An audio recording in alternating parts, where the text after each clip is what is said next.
ලංකා ඉතිහාසය කිව්වම අපිට මතක් වෙන්නේ රජවරු, යුද්ධ සහ රාජධානි.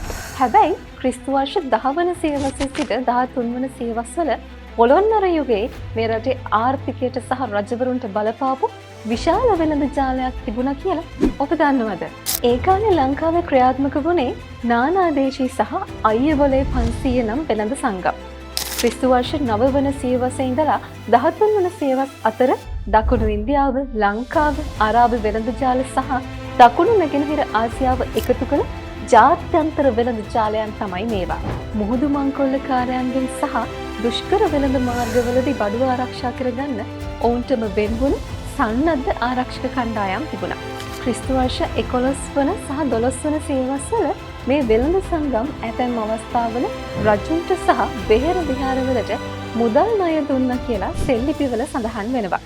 පදවිය, වාහල්කඩ, අනුරාධපුර, පොළොන්නරුව වගේ ප්‍රදේශවල ඔවුන්ගේ මෙම වෙළඳ මධ්‍යස්ථාන ක්‍රියාත්මක වුණා.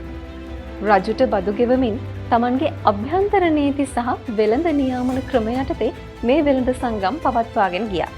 ඒ කාලවකවානුවේම මෙම වෙළඳ සංගම් වැව් වමුණු, රෝහල් සහ වෙහෙර විහාර නඩත්තු කිරීම සඳහා විශාල ලෙස දායක වුණා. අද අපි CSR කියලා කියන සමාජ වගකීම ක්‍රිස්තු වර්ෂ 10 වන සියවස 13 වන සියවස්වලම මේ වෙළඳුන් ක්‍රියාවෙන්ම පෙන්වලා තියෙනවා.